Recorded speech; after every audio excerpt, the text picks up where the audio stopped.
There's that awkward moment where it actually is live, but I don't get the notification yet. Let's see. Okay, redirecting to YouTube. Okay, yeah, it's live now. Okay. Okay, let me just minimize that. So, hey, welcome everybody. Welcome back, Chris. How's it going? Hey, hey, good, good. And welcome to Basil. So, the story here is I saw, actually, it was funny. A friend in my Moikum, my godfather in the Serbian church here, last Sunday showed me on his phone. We were sitting at the coffee hour afterwards, and then he showed me a video of you, Basil, that interview where I commented, and then right away I was like, I want to talk to this guy. So, and he had gotten it in his head that you're from Minnesota. So he was like, this is weird, and he's like, your name's Vasile, my baptism name Vasile. So he was like, this is so crazy. So that's why I went and left the comment and wanted to Yeah, catch up. yeah, And not from Minnesota, but yeah. It's funny because you look like one of my old friends from Minnesota, so maybe that's why I had that impression. But either way, yeah. So that was kind of funny. And then Chris, I met just for everyone watching, but also for you, Basil. I met through a client of mine who, and in case in case you see this, I won't say his name, but in case he sees this at some point, I'm not putting a dig at him, but he's like super prot, like super Protestant kind of guy. But he has such a kind heart, such a merciful heart. So I think he'll be fine. But he's like, it's like a gematria person, or like Chris or I when we used to be discovering the secrets of the universe. Like, bro, I saw this video today. Oh my God, and like that. So he's like unlocking secrets of Bible with, um, I don't know, like whatever, like mm, doing the coaching, the Bible coaching, gonna levitate at some point, and what is it like being two locations at once or whatever? You know what I mean? Like all the higher level stuff. oh yeah, yeah, They keep away from us like low Orthodox. Only the schema monks get those secrets. I was just thinking about that. Yeah, So I know Chris through him. He had mentioned, oh, this other guy's Orthodox too. You should meet him. And then Chris and I started talking and had a great connection and able to relate on and kind of try to parse through some of our past experience with all the occult stuff and all that thing. Okay, Chris, no problem. Which for each of us was like, for me at least, I'll speak for myself, it was a result of just earnest seeking, yeah, you know? So the kernel of that, I think, is correct. It's implanted in each of us. And then, oh, Chris, if you're muted, if you're, oh, okay, maybe he's talking to his family or something, or on a call. Okay, okay, cool. So that was just bizarre. Anyway, so yeah, that earnest seeking, and I was like, naive enough to go deep into all those things, but not. I don't know. It never got super dark in my experience, but then looking back, I can see that there was a lot of darkness around right, yeah, that whole scene and that way of approaching life, and it's very seductive and a lot of getting high on extreme emotions, this kind of thing, emotional elation, and thinking like, oh, I'm doing something so cool and sort of forbidden, and plays off that demon of rebellion in a way.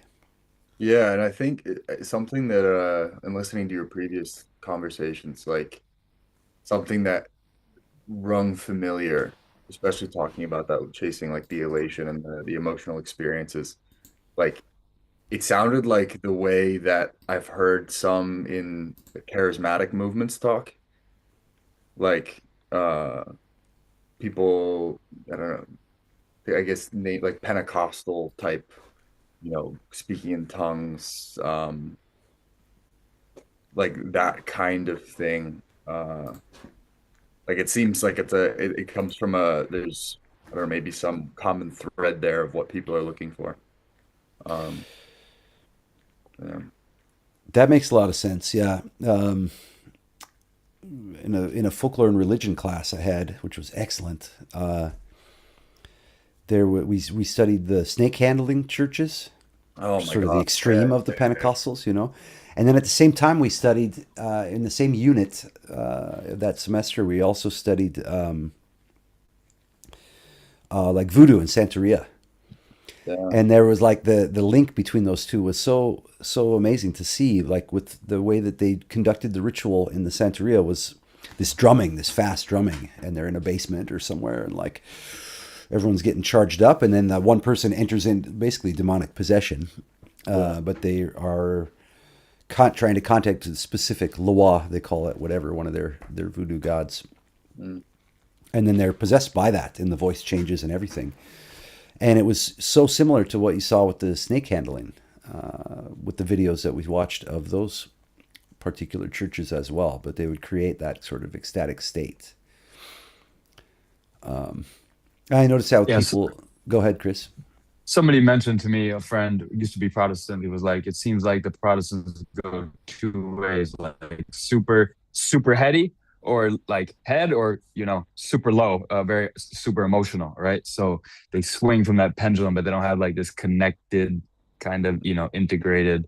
Um, but that kind of speaks to what you're saying, like that with voodoo and stuff like that, very trance state or completely devoid of the body and in the head. You know what I mean?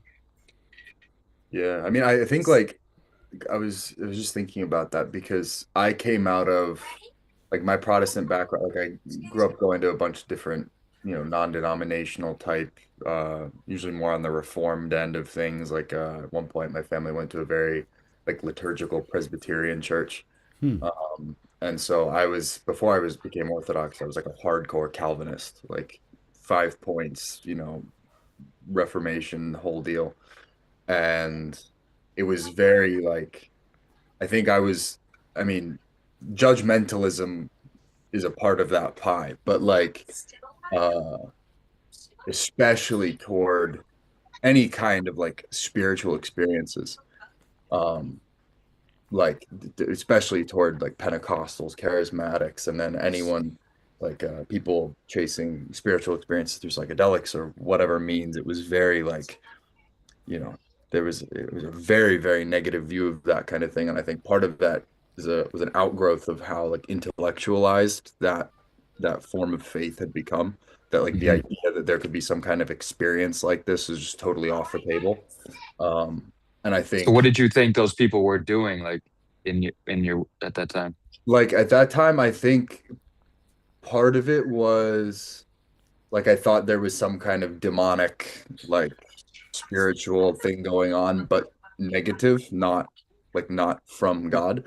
Um, or I think a lot of it, as I just kind of like materialized it, like, oh, there must be some kind of, neurological trick of the mind happening to like cause people to feel this way or think this way. Kind of tried to rationalize it. Um, and I think it's because partly like there's no solid experiential or theological framework for that kind of thing in that stream of Protestantism. Like when I'm like especially when I became like started to like discover orthodoxy, like I had for a lot of the stuff that I was reading and experiencing, especially when I was hearing like what the church believes about relics and stuff like this. Like there was no like there's nothing to compare it even to from where I was coming from because it's just like there's no category for that. Um, I don't know if that makes sense, but It does.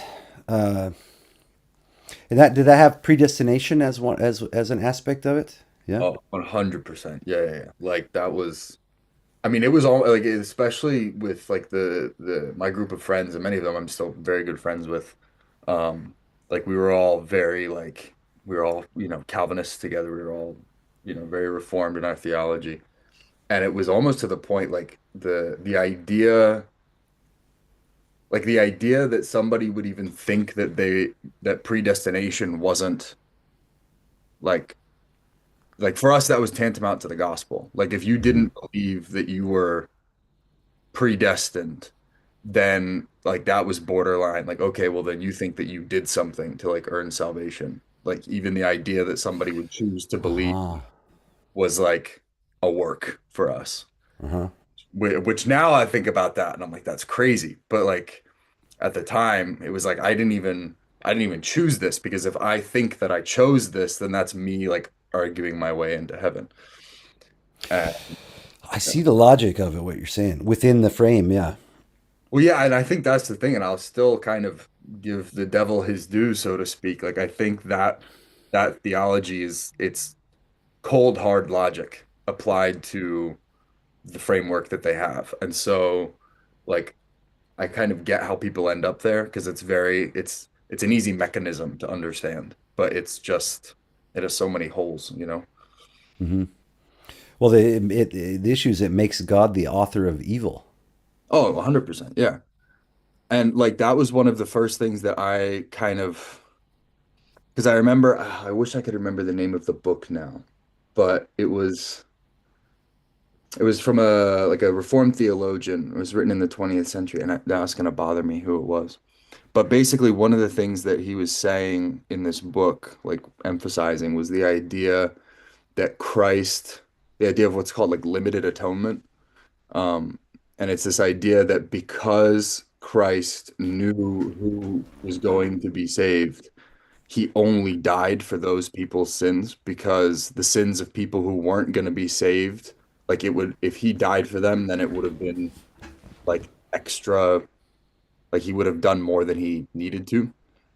And so it was then like the whole argument was how do we like make scripture work to understand Christ as only dying for some of the world, which was just like, I mean, yeah, now looking back at it, I'm just like, this is nuts. But, you know, it was really a convincing idea because, like, yeah. And I think one of the hard questions that I used to wrestle with, but I couldn't find an answer to, was like, okay, if Christ, in his foreknowledge of my salvation, died for all of the sins I'll ever commit in my life, does that mean that when I sin, there was no way that like I could have avoided doing that?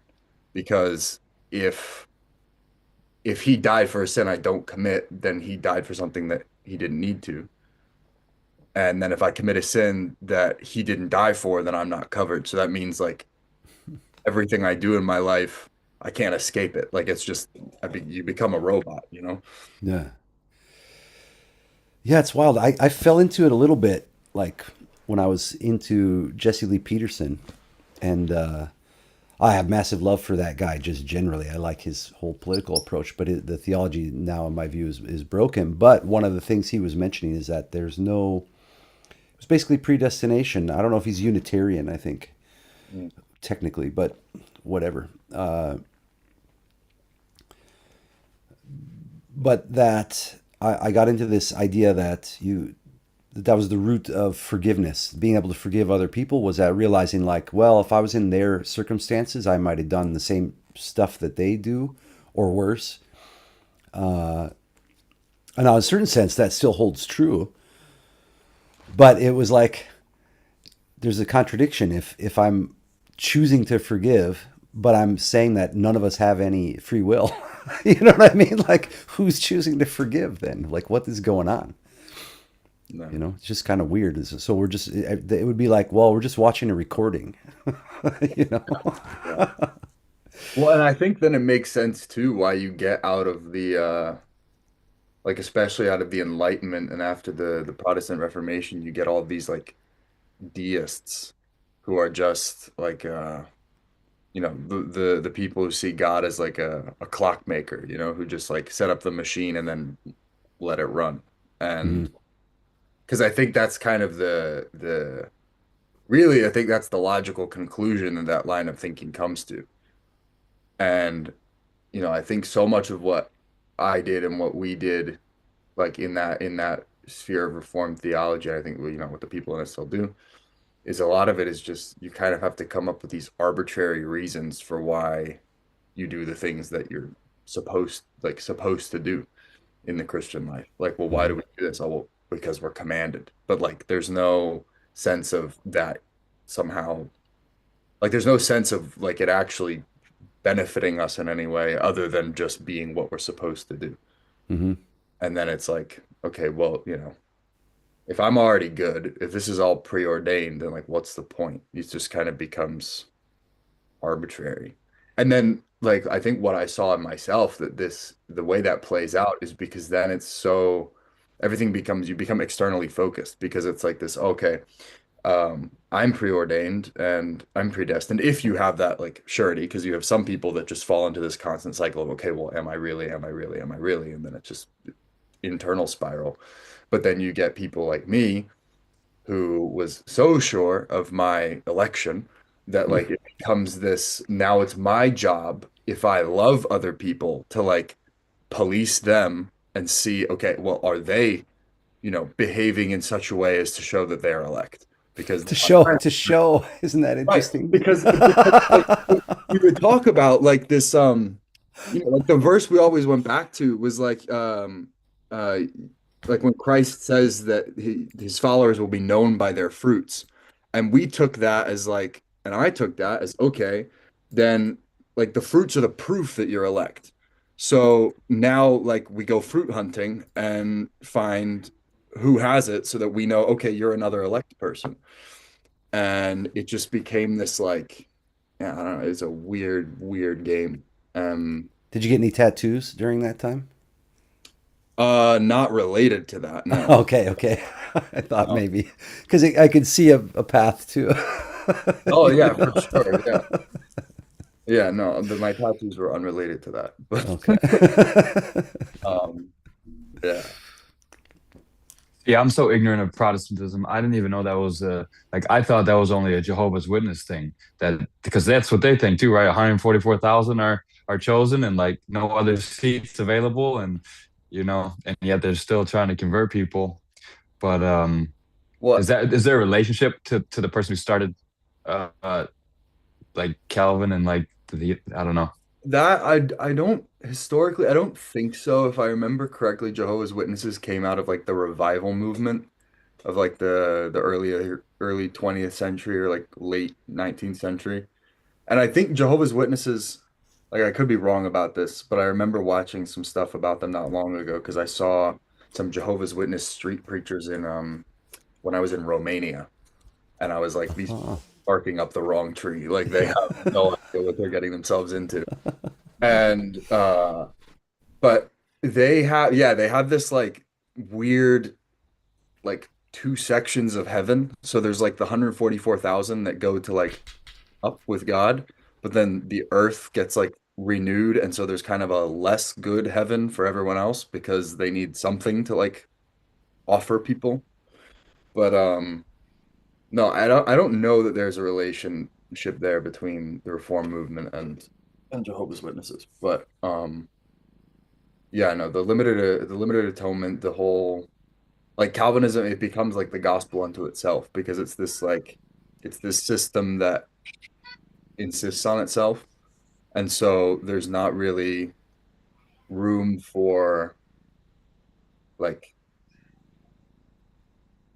there's not really room for variation within it. At least when you talk to the people who are in it, it's very it's a kind of theology that leads the person who holds to it to believing in the absolute correctness of their position, because that becomes a matter of salvation. Like if you're right about this and if you're wrong, then like that's risking eternity. So it's very yeah. But there's nothing you can do about it anyway. Mm. That's what's so wild. Is Yeah, why yeah, it if is. you don't go to church, you couldn't have anyway. If you do, you couldn't not have. Yeah. It's like if God just made some clay figures and sat there and made them do stuff, and then like chose a few of them. You know what I mean? Like, but Yeah. nothing. There was never any life in any of them anyway. Well, and then what's crazy, and I never heard it like pointed out this way until I was listening to, I don't know if you're familiar with you ever listened to the Lord of Spirits podcast? No, I haven't heard of that one. Oh, it's Looks like Chris has. Yeah. Mhm, yeah. mhm. These two priests in the U.S. and they talk about like all kinds of really like deep cut spiritual topics. But one of the It's one of things, the more popular, probably one of the most popular Orthodox podcasts. Yeah, yeah, Oh, Father Stephen DeYoung and stuff. yeah, Okay, yeah. cool. yeah. But one of the things that he pointed out, and I remember because when I first started down the path to Orthodoxy, it was like early on in that podcast, and I was listening to it, and one of the things he made fun of, like poking jab at Protestants, was like there's a lot of language that's like, okay, God does X in such a way as to not violate Y. Like for example, like we would talk about in this like Reformed theology, we would say, okay, God like predestined everyone to heaven or to hell in such a way as to not make him the author of evil. And it's like, well, what does that even mean? Like it's just you can't just wish away something by saying, "Oh, he does it in a way that doesn't make this true." Yeah. Like it was very, very arbitrary. But I don't know. I bought it hook, line, and sinker. Like it was because it gave me a kind of power trip. Like it was this kind of like, okay, I'm right, and I have this like this divine election.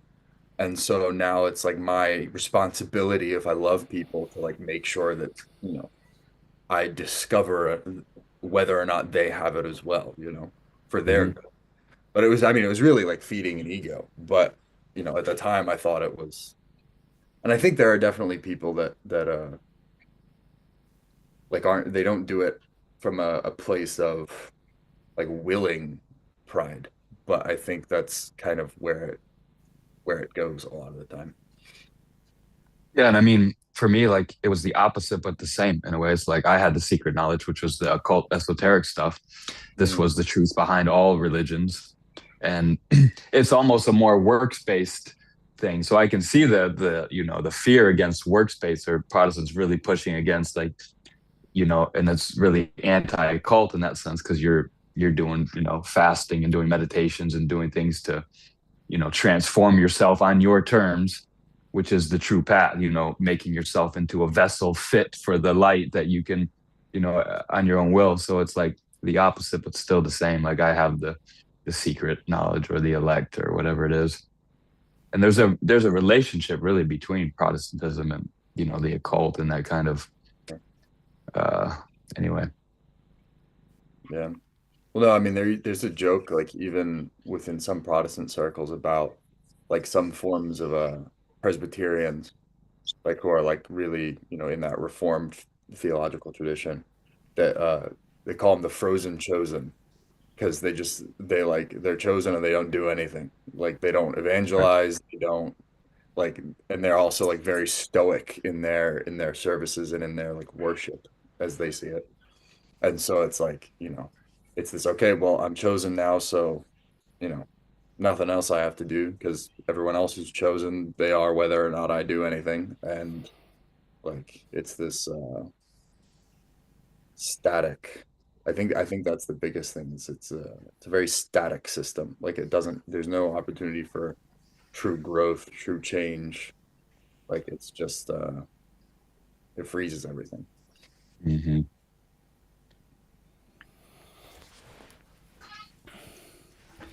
I was thinking about. Well, I made this post on Facebook. I won't bring it up on the screen because I don't want to. Even though it's public, I don't want to put people's names on here. But I just something like, "What's up?" Or so what's up? Are you Orthodox yet? That's it. I just with the black background, white text. Now, of course, it's funny. My Croat friends don't really push back on it. We've already had those conversations, or they don't care, or they're like, that guy's a dick, or whatever. No big deal. But people I didn't expect were showing up on that post and started getting some traction. And then one guy showed up and was saying, "Well, what do you think about the sacraments, or specifically that?" I guess the general accusation is like that Orthodoxy is gatekeeping the communion Mm. by making it so that you have to go through a catechism or at least be baptized before you can take communion. And in some cases, fasting, depending on the priest, fasting or confession within a certain amount of time, depending on where you are and what's going on. And so his specific complaint, if I understood him correctly, was about like it's too exclusive, that you should be inclusive. And then another guy commented basically that I'm sowing division, basically, because that. And so the worldview that as I grasp it, is all Christians are basically the same. This is from their view. All Christianity is basically the same, and it all leads to the love of Christ, is what they kind of say. And then that I'm causing division, which is against what Christ teaches us to do. This is their basic complaint against me, and I'm just like, dude, I'm seeing division, you know, and I'm saying, you want to come back home, guys, you know, like, do you want to come over and see what's going on over here? Yeah. And like, but I'm not willing to include like Jeffrey Dahmer Church, or, you know what I mean? Like, because where's the line? Where do we draw? Where's the line? For now, it's just, let's have techno party at the cathedral, like the Pope just did, or whatever. Okay, let's have Kanye West Church. Where's the line? Yeah. And the next question is, how do you know what is Christianity, or how do you know Christ? Well, from the Bible. Okay, cool, fair enough. Where did the Bible come from? And what is its purpose? What is the purpose of the Bible? Yeah. And what was being practiced before anyone could read who was coming to services? What were they attending? You know what I mean? So there's some basic questions. But I find it kind of interesting and fascinating. There's this view that there's this nebulous thing called Christianity, and it somehow relates to God loves everybody. There's a truth to that. There's an amazing, profound truth to that. At the deepest level, as far as I can tell. I'm not any expert on this at all, but it's like something that brought me through across many abysses of darkness and pain and everything, and suffering in life. But this general idea that everyone that claims to be into Christ is practicing Christianity. And then the other pushback I get is, oh, you're saying that I'm not saved because I'm in this Protestant church, or I'm in this one, or I'm in that one. And I'm like, I never actually said that. Yeah. I'm saying maybe check out this one. And there's probably many times I've been a total dick about it. I'll admit that I've been prideful or been a jerk about it, for sure. Okay, fine. But what's funny is from their worldview, me being a dick, let's just grant it all, that I'm totally being divisive and I'm being a dick. I'm supposed to, so I should be included in their view of Christianity, right? Shouldn't my being divisive be another aspect of this general Christianity? So I find the contradictions interesting. Well, I mean, I think the wildest one to me was the first thing you brought up about them being upset about the exclusivity of our communion. Like, I mean, we believe it can kill us. Yeah, like, exactly. So yeah. Of course, like, it's not, oh, we don't want you to be a part of our club. We'd love you to join the club, but we don't want it to kill you. Like, yeah,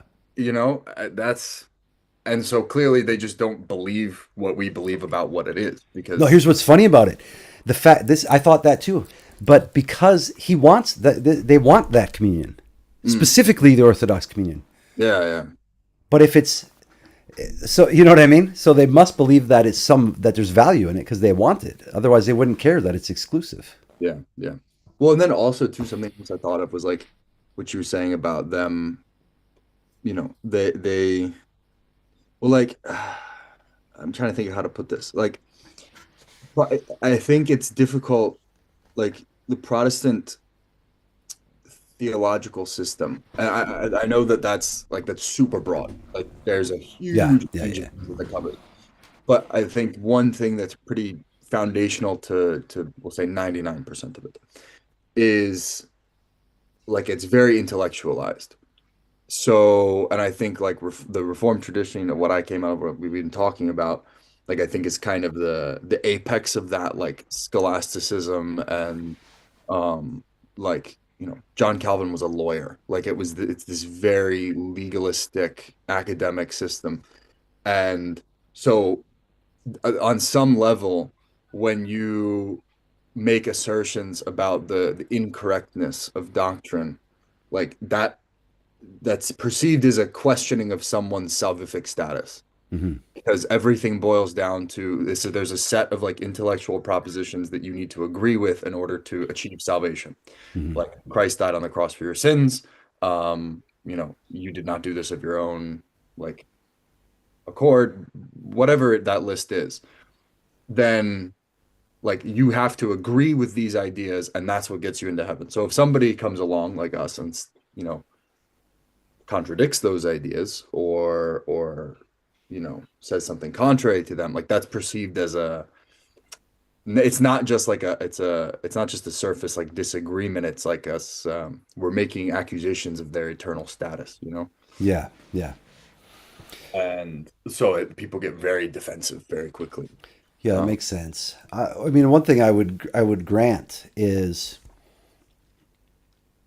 that some people's churches and communities are doing, let's say, a good service just generally. Let's say, in some way, some earthly way. Let's say, maybe just even if they have meals together or they do a fundraiser for somebody who needs money or conduct a funeral. I mean, whatever. I'm not attacking.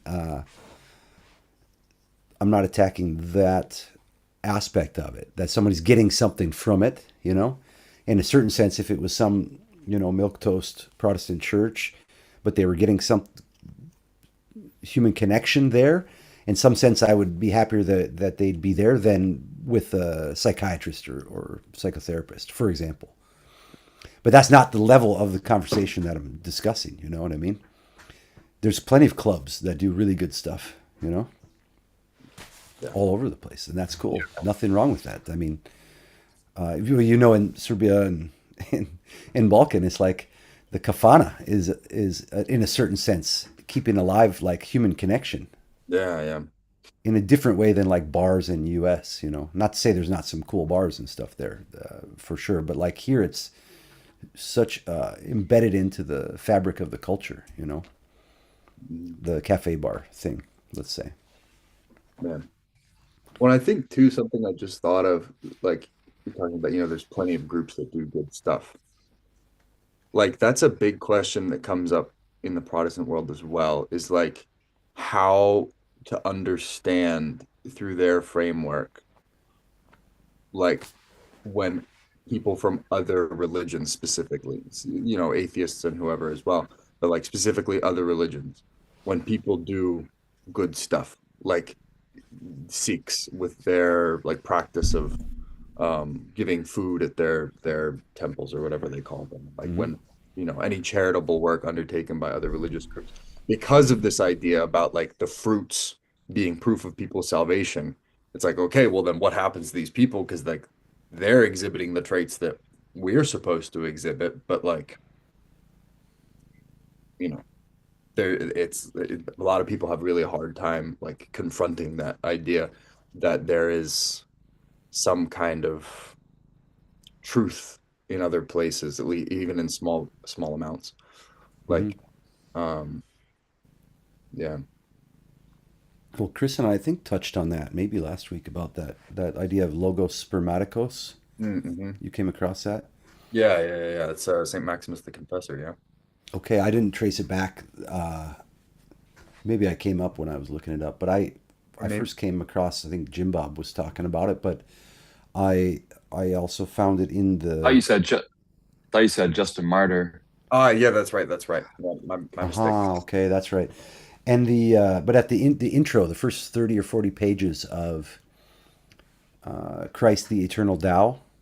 Okay, I know of the book. I haven't read it, but and it's like Father Damascene, somebody connected with Seraphim Rose, and a lot of the Tao translation was pulled directly from Father Seraphim Rose's notes Mm. when he was working on that stuff.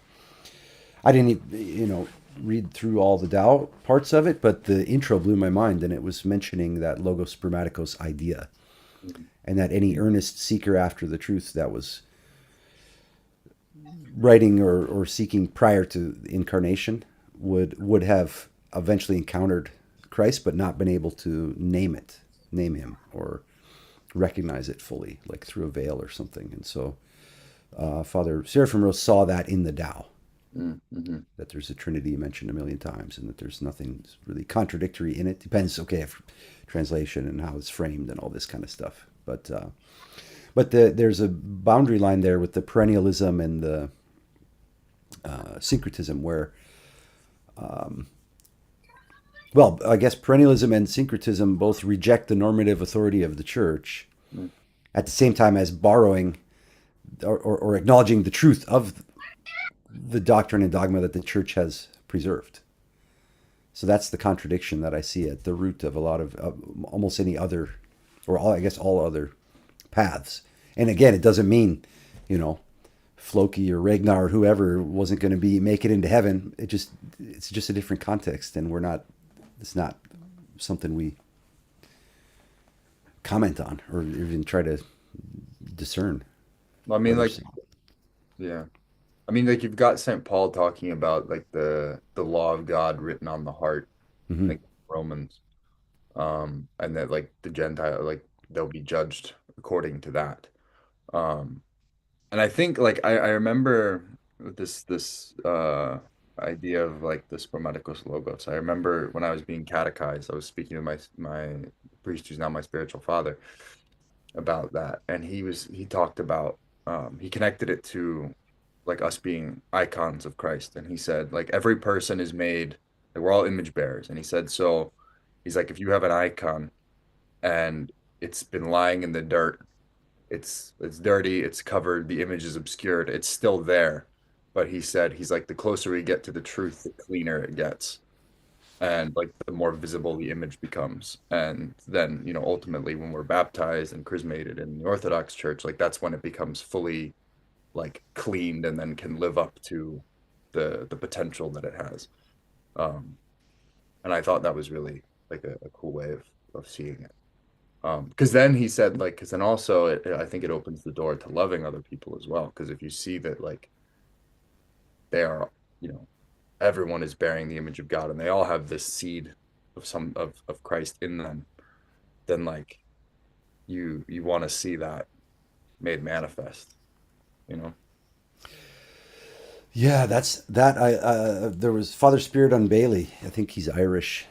I know Chris and I have talked about him a little bit. There was some episode of this guy who used to be a crazy pickup artist. I can't remember if it was Roosh, maybe it's Roosh.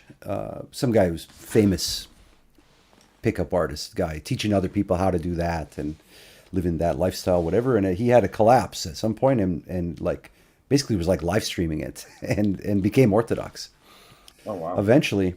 And then he was still doing live streams and Q&As and stuff. And at one point, Father Spirit on Bailey calls into the show, and you can see the guy's just visibly shaken. He's like, oh man, and starts trying to praise him a little bit, and then Father Spirit on was like, no, don't do that, And I just wanted to come and say a couple things here. And he was saying how he asked Roosh, the pickup guy, do you want to get married? And he said, yeah, I do. I'd like to find a wife. And he said, well, you might have to face that the woman that you find might be someone like yourself who slept with like a few hundred people. And he's like, oh yeah, okay, I'm cool with that. I'm okay with that. Yeah. And Father Spiridon, okay. And he said Father Spiridon said we must try to look through or see through our shared brokenness to the icon of Christ within us. And he said even in the prostitute, even in anyone, in everyone. Mm. And I thought in that context, it was in any context, it's beautiful, but in that context, it made a lot of sense to me. And so that brings the question is it is easy for me when because I watch some debates, online, like the Mormons versus Orthodox or this or that, and there's fun, the performative stuff. It's fun on some level. I like when people get a little bit pumped up about it or intense about it, but yeah, it's easy to get lost into like, oh, I've got the perfect argument for these guys, Yeah. like in a way it would be demonstrating what they think their point is of saying, oh, you should be spreading love. But then there's the opposite side of that line, which is no one would say that to Saint Irenaeus. And I'm not claiming to be a saint at all, but just saying, let's look at the opposite side of this. Was it important for them to write against all heresies, and like so deeply go in and say what actually is correct and what's not? So where's the line between correcting each other? Right. Okay, within the church, that's a whole different thing. I'm okay with correction, whether it's about the singing or about my behavior or about whatever, from you guys, for each other, from my priest, from whoever, Yeah. no problem. But then where's that line? I know there's no easy answer to this, but Yeah. like, No, I'm smiling because I'm thinking of this moment that I had, like, that was probably a week ago, and we were in Vespers, and like my church, my parish here, it's like a early 1800s stone building, frigid when it gets cold. Like everybody in church, like you're inside and you're still in your scarf and gloves and like bundled up. And um I I was behind the chanter stand and I wasn't thinking. Like it was just because my hands were cold and I put my hands in my pockets because they were cold.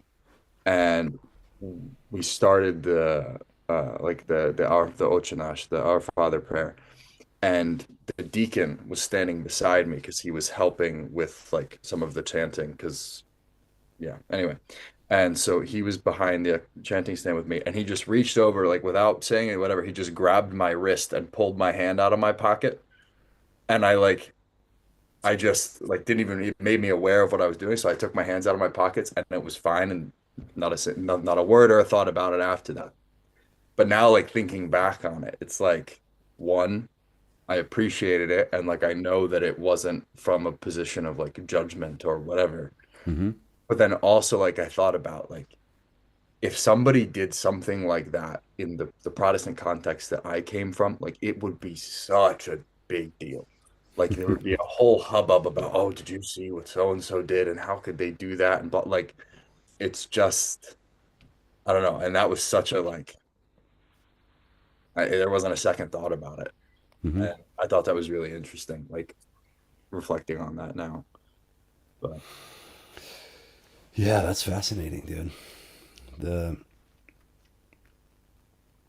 I think I had similar with crossing my legs once mm, because there are, and strangely there are chairs in our church. There's a lot of elderly people, and there was some discussion where they put chairs, but we stand up through the whole time. Most people will stay standing, but then some people will sit during certain parts and then stand when the priest's coming back out. I guess there's some specific time for standing and sitting. But I happened to be sitting at one of those times and then crossed my legs, and then yeah, almost the exact same thing. My godfather was just like, no, no, no, no, you know. yeah, But there are but other like, people that aren't as close or something, and they might do something, and then people won't necessarily correct them at church as well, which is also interesting. There's a discernment angle going on mhm. because it could easily get into like, oh, let's, you know what I mean? It could easily get into like, oh, we're gonna go correct people now, today. Yeah, yeah, yeah. No, anything like that I've ever seen, it's always been like I think I've always when I've seen something like that or been on the receiving end of something like that, I've never done anything like that to anyone. But like uh it's never come across as something that wasn't done out of like care Hmm. or respect Yeah. in the Orthodox context, which is amazing. Um I remember I had this other moment that was really funny. Like I went to Georgia and I went to visit a parish there that I knew The once a state or month. the country? country, sorry. Okay. Uh-huh. In Tbilisi, in the capital, there's a parish there that, with the blessing of their patriarch, does an English language service once a month Oh, for wow. like expats, like converts mostly who live there. Mm-hmm. Um, and so I went to that, like it just happened to coincide with when I was arriving. I got in on like a 4 a.m. flight and then walked like an hour and a half through the city to get to this parish for the 7 a.m. liturgy or whatever it was. And I'm used to like here in Serbia and then in the US and the parishes that I've been, like everybody sings along if they know the the words to the prayers. Mm-hmm. So I was, quietly, but I was there in the parish and I was kind of slowly, like quietly singing along to one of the prayers at the beginning. And the deacon came out from behind the iconostasis and he walked up and he goes, "Shh." I was like, I was a little bit taken aback and he said, "We don't do that here. I'll explain after." I was like, "Okay." And then, liturgy finished. I received communion. It was great. And then afterwards he came up to me and uh, he's like, I didn't want to, he was like, introduced himself and he's like, I didn't want to, you know, come across as harsh or anything, but he said, in Georgia, we don't sing.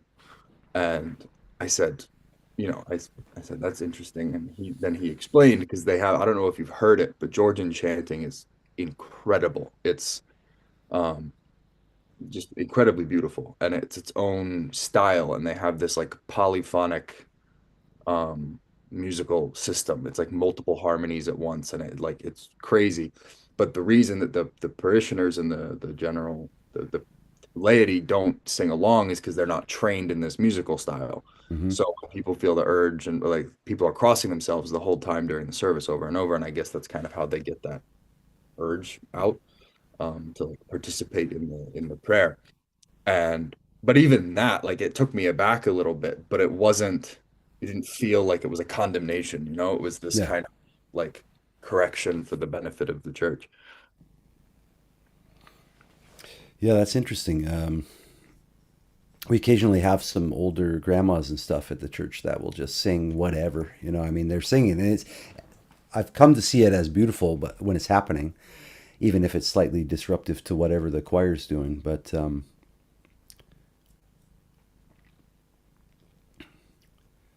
yeah, it'll be interesting. I hope you can come over here. Actually, Chris, I hope you come here too, to over to Balkan. Maybe we can all three hang out together and go to some monasteries and stuff. But it'll be interesting, Basil, for you to check out the church here and see what's same and what's different. With Yeah, in Serbia versus Serbian church outside of Serbia. yeah, yeah, yeah. Because I How mean, long how long have you been Orthodox, Basil? You're in Serbia now? yeah, yeah, yeah. So I've lived here 2.5 years, and I was baptized in 22. Um, so I've lived. I think I've lived in Serbia. I've been Orthodox in Serbia longer than I was Orthodox in the U.S. for now, by now.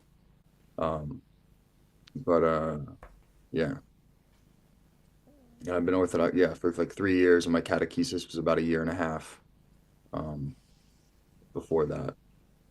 And you had And catechism in U.S., correct? yeah, yeah, yeah. Because you notice What here, there's not really there isn't really. Maybe in Belgrade there is, but there are, from what I can tell, in Orthodox countries, there's not really a catechism necessarily. No, not no, there isn't really because they don't. I mean, eh, I guess the closest thing they have is if they do some kind of Sunday school, like for the kids. Yeah, But and like, they have oh, religion in the schools in right, I yeah, know in yeah, Serbia and yeah, in Croatia. Yeah. yeah. Like they get Serbian theology in public school here. They get mm, Orthodox theology, but uh, yeah. I mean, like as far as for adults, there's not really catechesis, as far as I know. I mean, I also like adult conversions here are pretty rare, I think. Um, but yeah, I mean, even my catechesis was very unofficial, like because I was the only catechumen at my parish. Okay. So my where catechesis, what state did you live in? Pennsylvania. Okay. So I like Eastern PA. I'm north of Philly, and I was in a very ethnic Arab parish, Antiochian, and so that was a really interesting experience. Like, because I met other converts, sometimes, but they were kind of like I felt like I was kind of like on an island. Like I knew there were tons of conversions happening around out there, but like where I was the only one. Um, and for a little while there was another guy at the parish, and then I don't know what happened. He was moving around a lot for work and stuff. So he eventually got baptized, I think, but he was somewhere in a different state. But he was there for a little while, um, with me, maybe I don't know, a few months. And then, but I think the last convert that they had baptized there was years and years before me, and that guy is now my godfather. Hmm. Um, but and he's the deacon there now too as well. But yeah, so that was a really interesting experience, like converting in that context. I think it prepared me for being here in some ways. Like I was used to liturgy being a language I don't understand, Hmm. and like I was used to kind of being a stranger in a strange place in some senses.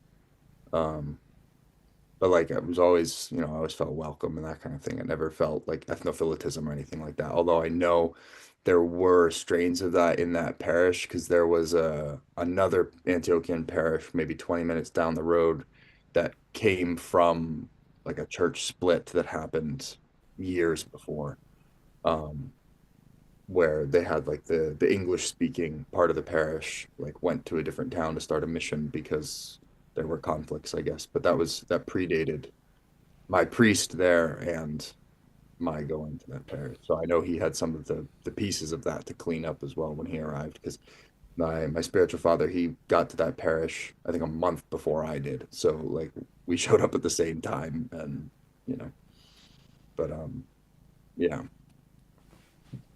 It is kind of interesting the conflicts that arise. I was reading the Seraphim Rose, His Life and Works, which is the name of that. It's a giant tome. I'm just reading it on Kindle, and particularly the parts when Saint John of Shanghai is still alive and in San Francisco and building the church, and then the other group of bishops are attacking the hell out of him and blaming, saying that he's stealing money, And then even like when it comes time to paint the church, there's a battle between people who want this one iconographer versus a different iconographer in the two different styles that they're going to do it in. And like everything that could be fought about, Yeah. was Well, coming up. I remember there was a big hullabaloo at my parish when they had been doing like the one of the priests there had been hearing confessions during Orthros, like matins before the liturgy, Hmm. and uh, like the archpriest when he came in, he put an end to that because he didn't want people like distracted during the morning service, and like people were mad about that. Like they didn't want to have to come in another day for confession; they wanted it all at the same time. And he was like, "You can, you know." And then there was another like was something so dumb, but like they were doing when they were doing like the memorials, like the 40 days and 6 months and Hmm. all these, they were doing them like I'm trying to remember now. It was like off to the side in the sanctuary. Like they they had this table that they did them on, and it was like I don't know the way they done it. Like they arranged it because it was a very strange building as well. Like it was. I mean, if you want to look it up, it was St. George, Allentown, and it looks like a UFO. Like it's the weirdest. Like I show people pictures of it, they're like, "That's a church." I'm like, "Yes, it's a church," because it's like imagine you take a big onion, like Russian onion dome, and then sink it into the ground so that it's just the dome, like a feet off the ground. And Yeah. then when you walk inside, you go upstairs into the sanctuary, which is inside this dome. So the walls, like it's a big circular room, and the walls like go out and then up into a point, and then the iconostasis is like a half circle that comes out into the middle. So you have chairs that are like around the sides of it's a very strange setup. And like my priest hated it. Like he was like, this is like being in an auditorium. Like it's And uh, so What uh, was it? St. George, Allentown? yeah, St. George, Allentown, and but yeah, so he moved like this table for the memorials into the middle of the sanctuary for after the what he would have it like moved into the middle, and people got upset about that, like where the table was, and that was very strange to me. It's something to like a hill to die on. But you see the pictures, Yeah, I'm gonna bring it up on the. Let me just bring it up so people on the screen on the. Let's go like this. and I love this church. Like I love it to death. The people there, the priest, but like the building is weird, and they know it too. Like they're working on a building a new building at some point soon. They overflow the current. Yeah, there you go. That's the one, huh? Yeah. Yeah, it's There's interesting. another. Ah, it's too small, but oops. Anyway, that's a tiny one. Yeah, that's interesting. I never seen something like that. Yeah, I don't know if you in the pictures there might be one of the inside as well, but Let's see. How do I go? St. George.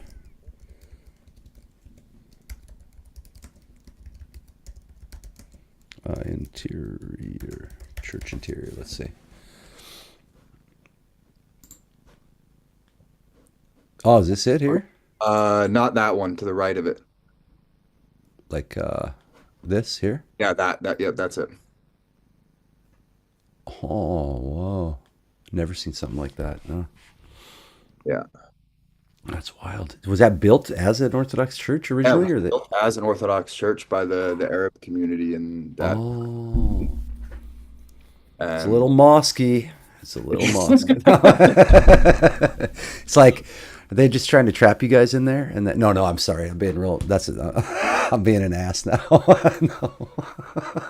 oh, but yeah, it was a weird. Now the priest there, my spiritual father, they're working on a new building. He's like, it's going to be a basilica. He's like, it'll look like Damascus. I was like, that's cool. Yeah. I mean, wherever it is, it's like you gotta love it. That's where you were attending. It looks great. I would have loved being in a building like that. But Yeah. I mean, the yeah, acoustics were crazy. Like that was one. yeah. But it was also funny too because of the way that the dome was built. Like the teenagers all sit on like the far back right, like almost behind the iconostasis, like almost behind the altar, like in the back corner. And they would whisper to each other, and you could hear it on the other side of the room because like the sound would carry through whenever so you hear the teenagers whispering to each other across the room and be like, guys, shut up. Like so, That's great. Yeah. Oh, that's a cool one. Yeah, I like it. Well, guys, I'm thinking of winding it down here. This is awesome. Though. I really enjoy hanging out with both you guys. What else you got going on, Chris? We're having lunch with you. Yeah, I have lunch. I'm just kind of tuning into you guys. Kind You of should have quiet today. you should have I passed got me two. some. Yeah, right. We'll do the pass off. Yeah, thank you. I want to try some of that. Yeah, just put it through the camera. We could do this one because it's just chips. Just have some chips with you, and I'll just pass you a chip, and you can do Yeah, that. yeah, that's. We got to do that on future episodes. Yeah. Nice to see your face too, Basil, and actually hang out and connect. I really yeah. enjoy this, and I think those topics. I mean, I'm thinking about this stuff all the time, but when we actually talk about some of this stuff, I don't know if we're going to find exact resolution, but I end up.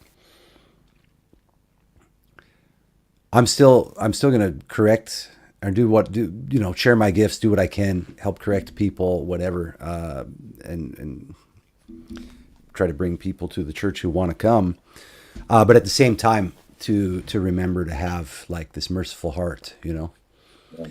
because if I'm just correcting, then I lose the merciful heart completely, and Yeah. I'm lost in that. Yeah. Well, yeah, I mean, I think I don't know, one of the things I always go back to, and I want to say this quote is from Saint Basil the Great, but I'm not 100% on this. But it was like if you have enough time to think about the sins of others, you haven't spent enough time thinking about your own. Hmm. And it's like, so I think even like thinking about, you know, the other people coming into the church. Like I think about my family and stuff. They're not going to come because I've convinced them. They're going to come because they can see that something has changed in me. Hmm. And like praise God, now my mother is also Orthodox. And I would like to think that I had something to do with that, but God knows. That's really cool, though, man. Yeah, I would love my mom and dad are dead. My mom long dead, but I think it would have been really cool for her to experience what's going on in the church. I think she would have really enjoyed it, Yeah. and like the feast days and stuff. She had her own way about it, like about Thanksgiving, particularly Thanksgiving and Easter. That I think.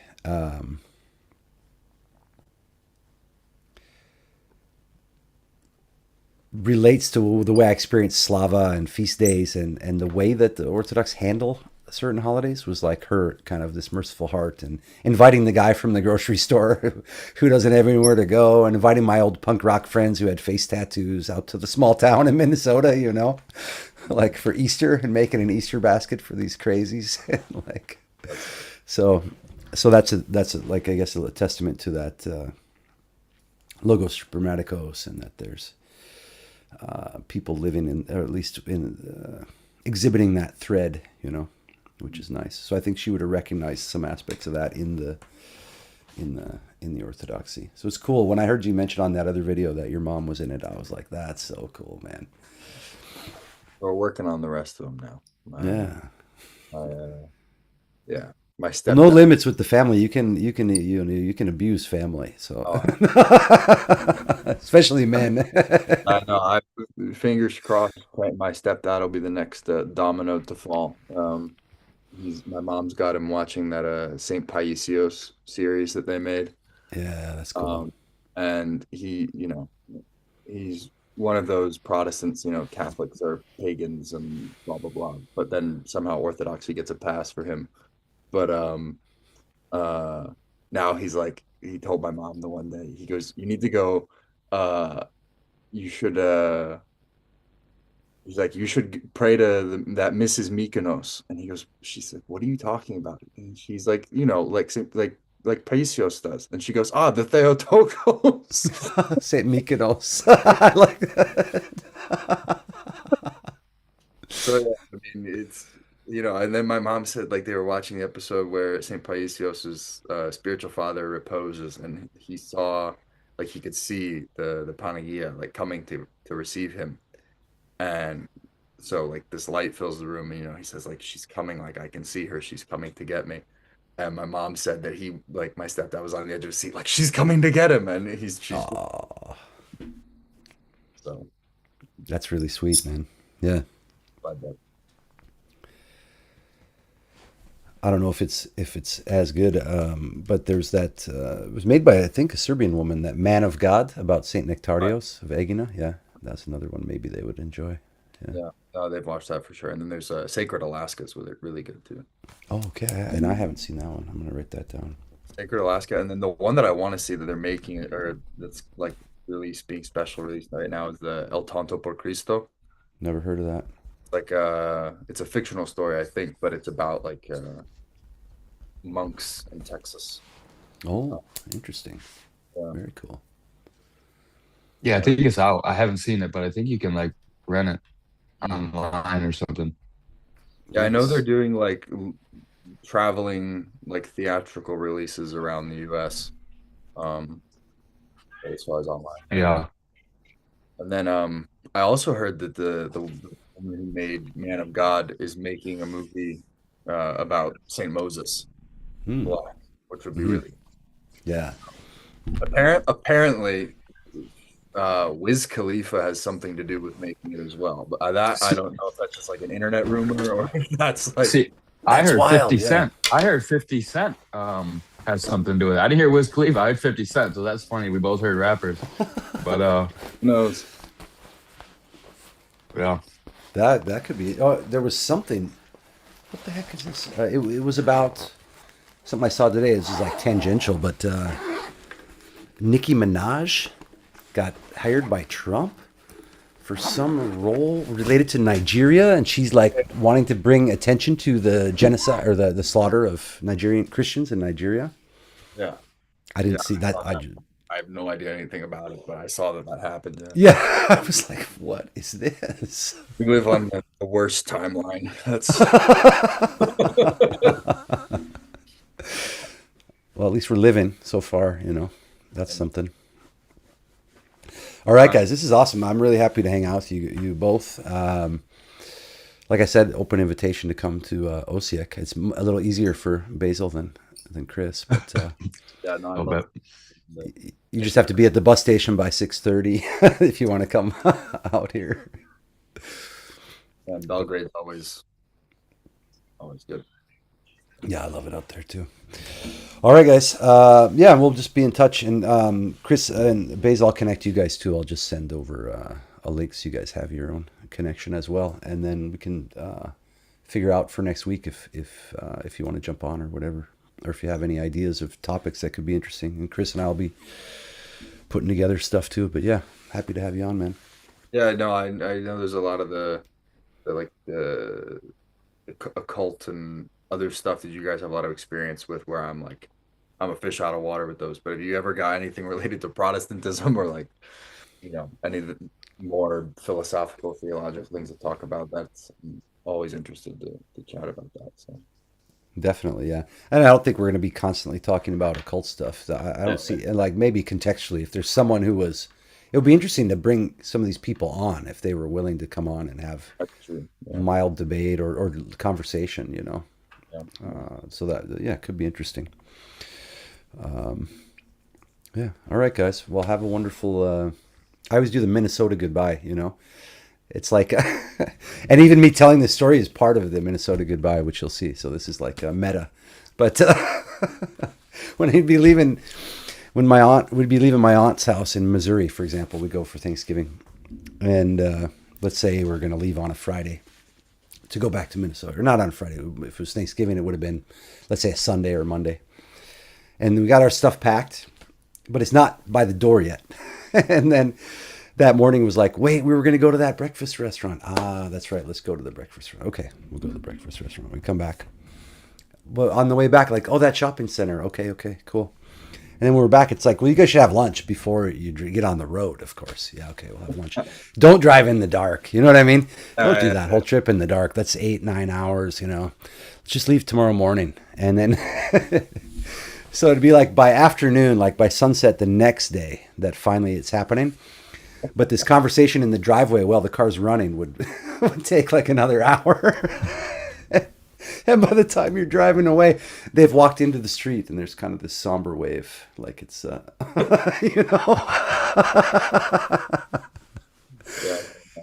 So I have trouble ending the streams is what I'm trying to say.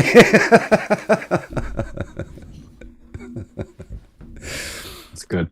Yeah. So that was the Minnesota goodbye. All right. We'll talk to you guys soon. Bog te blagoslovio. God bless. And yeah.